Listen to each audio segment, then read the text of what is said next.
Hello and welcome to the Helping You Sparkle podcast with me, Delphi Ellis. Here you'll find insight, intention and inspiration designed to help you find your mojo and get your sparkle back.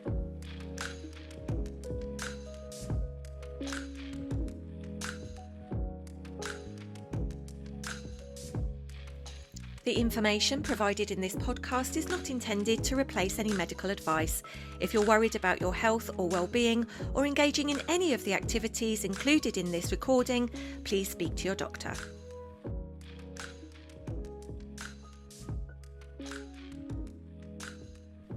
This weekly micro podcast, which I've also called Monday Mojo across other platforms since 2017, is not affiliated with any other newsletter or podcast of the same name. For information about terms and conditions or details of services provided through the Helping You Sparkle portfolio, visit helpingyouSparkle.com.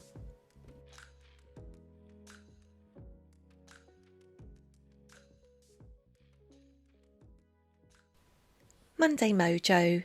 Use the feels. Do you ever feel like things are just sometimes a lot? With so much going on in the world, it's understandable if you're feeling overwhelmed right now. It's fair to say some of the news cycle of recent weeks might have felt particularly harrowing, though if we're being honest, it's been like that for some time. It's hard when there seems to be a constant stream of negativity. That said, this can be balanced if we look for the acts of kindness, generosity and compassion literally happening around the globe. While our brains are naturally wired to remember where things went wrong and assume the worst, called negativity bias, there is still some good to be found in the world. We could ask ourselves, actually, what if everything turns out okay, while channeling our feelings to facilitate change that benefits all of us? Here's what might help. This week, maybe set the intention to use the feels. That doesn't mean immersing ourselves in feelings of sadness or anger for any length of time, or for the sake of it, but considering how we can make them work for us rather than against. All feelings have their own intelligence. They're trying to tell us something. This means we're allowed to give them space if we can in order to understand what they want and how we can use them in a meaningful way. If it's time to measure overwhelm or what's contributing towards it, one thing I teach on my wellbeing courses is to keep a note of your typical day. Sometimes people are surprised by how they actually spend their time and how little they have for themselves. Maybe grab your calendar and pick a random day from last month to see how you filled your time. Or you could just take any day this week and notice what that looks like. How much of it is spent with friends? What about social media or absorbing the news?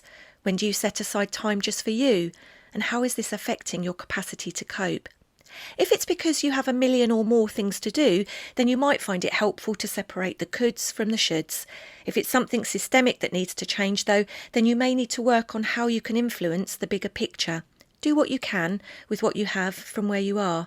That might be writing to your MP or asking for a meeting with your boss to say what's really on your mind. Find ways to channel your emotions and the energy they create in a way that works for you. For information about more services available through the Helping You Sparkle portfolio, including my weekly newsletter Monday Mojo, visit helpingyouSparkle.com.